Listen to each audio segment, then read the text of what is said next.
आज म तिमीलाई एउटा प्रश्न सोध्न चाहन्छु। के तिमी आफ्नो जीवन बदल्न तयार छौ? यदि तिम्रो उत्तर छु हो भने तिमीलाई वर्षौं चाहिँदैन, मात्र अबको 6 महिना। हो, सही सुन्नुभयो, केवल 6 महिना। आज हामी लगायत हरेक मानिसहरू ठुला ठुला सपना भएको कारण असफल भएका होइनन्। हामी असफल भएका हौं एउटै काम र एउटै लक्ष्यमा निरन्तर रहन नसकेको कारण। 2-4 दिन मेहनत गर्छौं, परिणाम नदेखेपछि हार मानेर बस्छौं।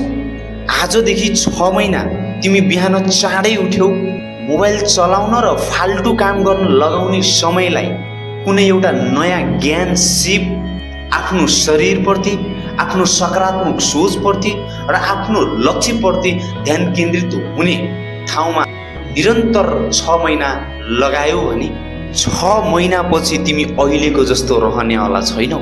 तिमी एउटा अलग व्यक्ति बनिसकेको हुनेवाला छौ। तिम्रो आम्दानी बढिसकेको हुनेछ, तिम्रो आत्मविश्वास बढिसकेको हुनेछ, तिम्रो सकारात्मक सोच एकदमै ठुलो भएको हुनेछ। सबैभन्दा ठुलो कुरा नि, तिमी आफूले आफूलाई गर्व गर्न लायकको व्यक्ति बनाइसकेको हुनेछ। याद राख साथी, यो संसारले तिमीलाई तुरुन्तै ताली बजाउँदैन कुनै पनि क्षेत्र, कुनै पनि कार्यमा। सुरुमा यो संसारले तिमीलाई हेर्छ, हाँस्छ, आलोचना गर्छ। यदि तिमी नरोकी अघि बढ्यौ भने भोलि यही संसारले तिमीलाई ताली बजाउनेछ, यही संसारले तिम्रो नाम दुनिया सामु पुगाउनेछ र यही संसारले 6 महिनापछि तिम्रो सफलताको कथा दुनियालाई, यो संसारभरिको मानिसलाई सुनाउनेछ।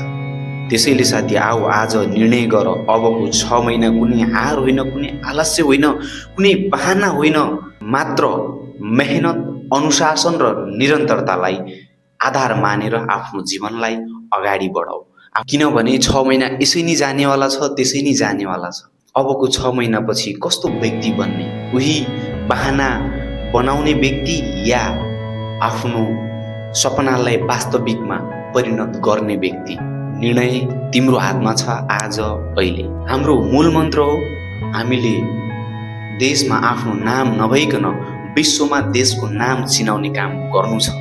यदि आफूलाई सकारात्मक बाटोमा बदल आफ्नो लक्ष्यसम्म पुग्ने यात्रामा सँगै अघि बढ्न चाहनुहुन्छ भने जीकेटी मोटिभेसन नामक फेसबुक पेज र युट्युब च्यानललाई सब्स्क्राइब र फलो गर्न नबिर्सिनुहोस्।